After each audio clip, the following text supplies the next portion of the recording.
Medok'tan Garcinia Gel 8'de sağlığı sunar. 8'de sağlık kaldığı yerden devam ediyor. Şimdiki konuğumuz diş hekimi Nurcan Sarı. Hoş geldiniz. Hoş bulduk. Hoş geldiniz Nurcan'cığım. Hoş bulduk. Merhabalar, teşekkürler. Siz nasılsınız? Sizler deyiz, çok sağ olun.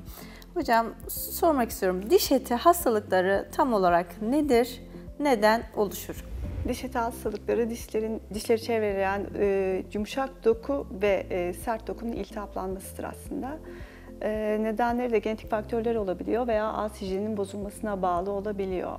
Ağız hijyeninin bozulmasına bağlı gelişen hastalık tamamen hastanın elinde aslında.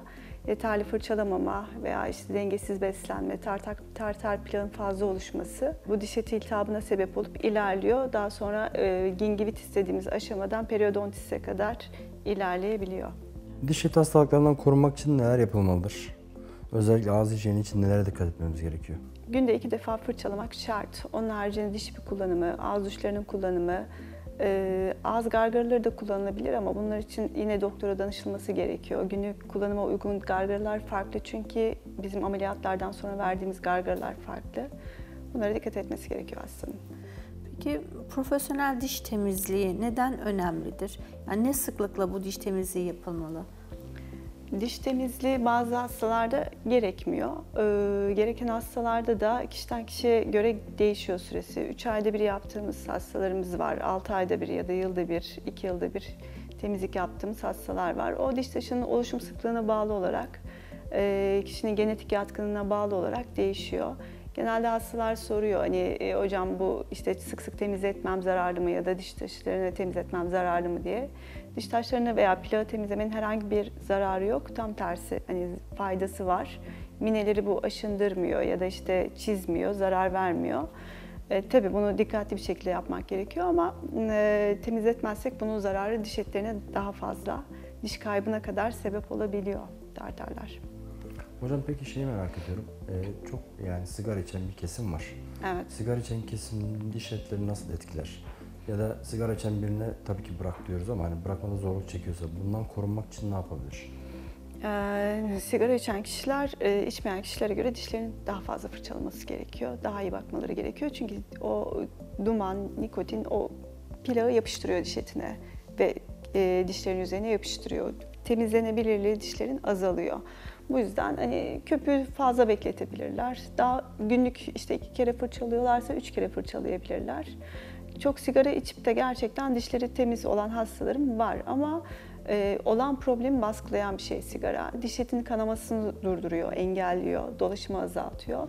Dolayısıyla iyileşmeyi de azaltıyor. Mesela diş çektirdiniz diyelim, sigara içen birinin çekimleri iyileşmiyor ya da enfekte oluyor, ağrı yapıyor sonradan. Çünkü kanlanmayı bozuyor. Alveolit sigara mi diyorlar? İstemediğimiz bir şey. Alveolit evet. Çekim soketinin iltihaplanması.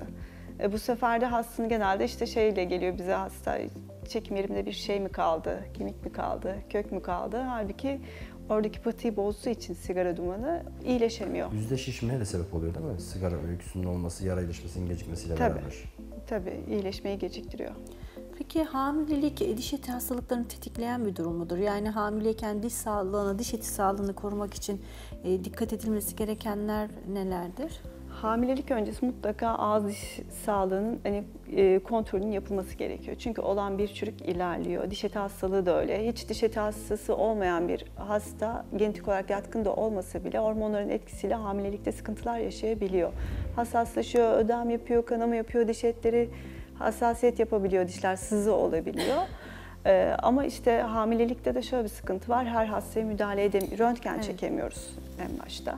Yani kurşun önlük de giydirsek hani bazen hastalar bunu da haklı olarak istemiyorlar.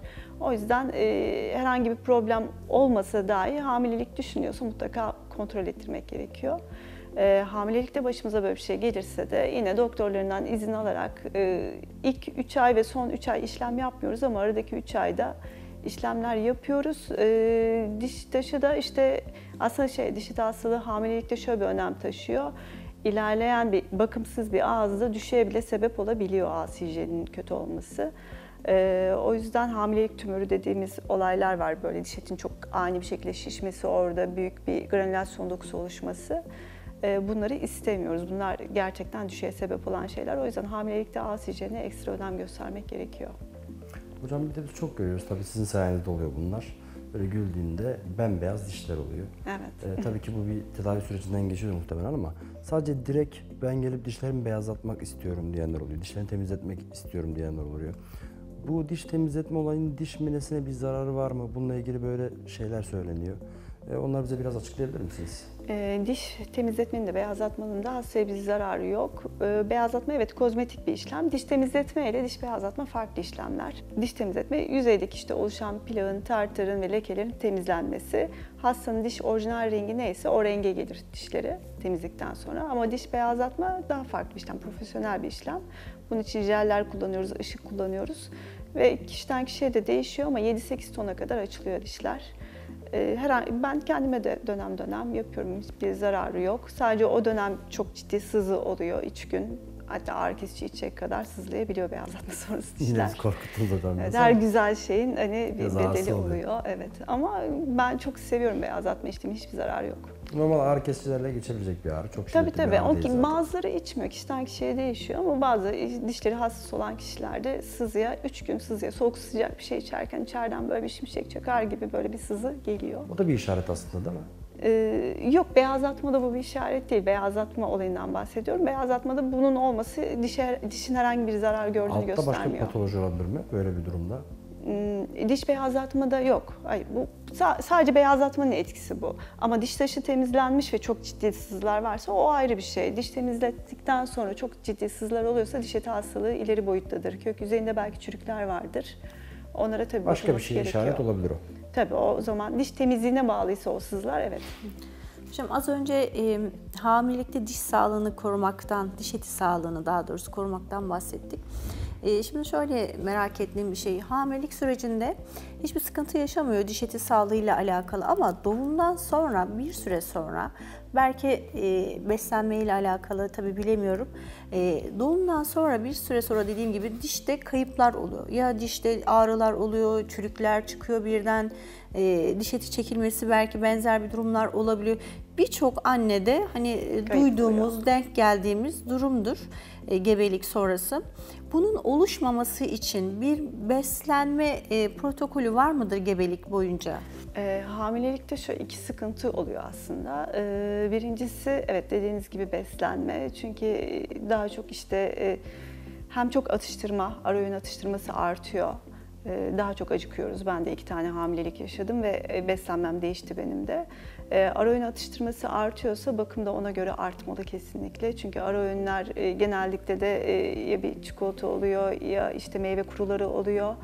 Bunlar tabii diş çürüğüne, asit üretimine sebep oluyor. O yüzden fırçalama artırılabilir veya ben daha önce katıldığım programlarda da bahsetmiştim.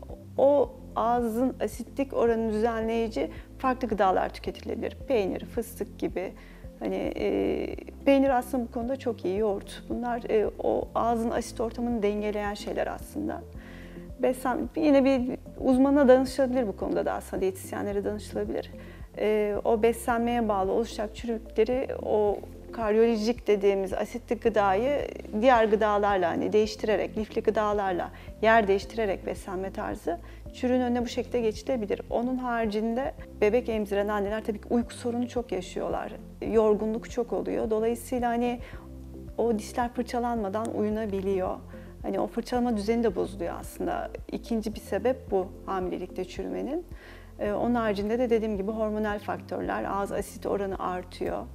Fırçalama artacak, bakım artacak bu dönemde tabii ki. Hocam peki biz geldik, diş etiyle ilgili bir tedavi uygulandı. Daha sonrasından hani gördüğünüz vücuttaki eksikleri yerine koymak adına herhangi bir medikal tedavi başlıyor musunuz? Yani içinde bir element bazlı bir ürün başlıyor muyuz? Bu element bazlı ürünleri ben genelde hastalarıma cerrahi sonrası öneriyorum. Genelde benim hastalarımda gördüm. Tabii ki bunları doktoruna kesinlikle danışmasını, işte herhangi bir vücutta eksik var mı yok mu tahlil yaptırmasını istiyorum ama genelde rastladığım şeyler D vitamini, D3 eksikliği, hani kemik iyileşmesi gecikiyor veya magnezyum, diş sıkmada özellikle hani dişlerini sıkan hastalarda genelde magnezyum ve D3 eksik oluyor. Olmayabilir ama bunun için hani tahlil yaptırmalarını öneriyorum. Kalsiyum desteğinin Kalsiyum aynı şekilde. Bir de kolajen çok öneriyorum.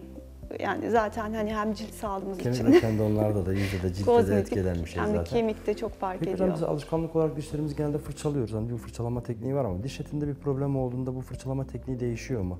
Yani biz genelde elimize fırçayı aldığımızda sadece diş kısmını fırçalıyoruz. Yani diş etiyle ilgili bir tedavi protokolü var mı sonrasında?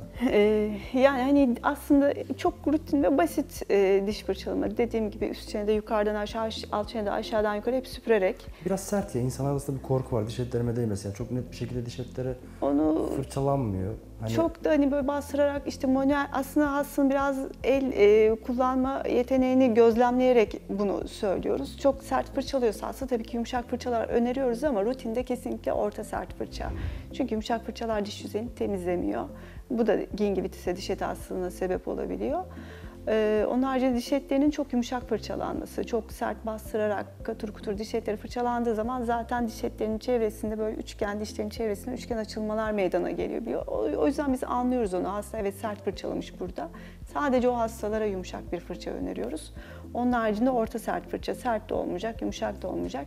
Ben genelde manuel fırçaları seviyorum. Ama hasta tercih ediyorsa otomatik fırça da kullanabilir.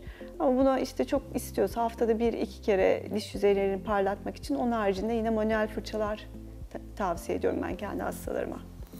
Hocam çok teşekkür ediyoruz. Ben Gerçekten teşekkür çok ederim. keyifli bir sohbet oldu. çok teşekkürler. Ben teşekkür ederim. 8'de Sağlık'ta bugünkü konuğumuz diş hekimi Nurcan Sarı'ydı. Kendisine çok teşekkür ediyoruz. 8'de Sağlık kaldığı yerden devam ediyor.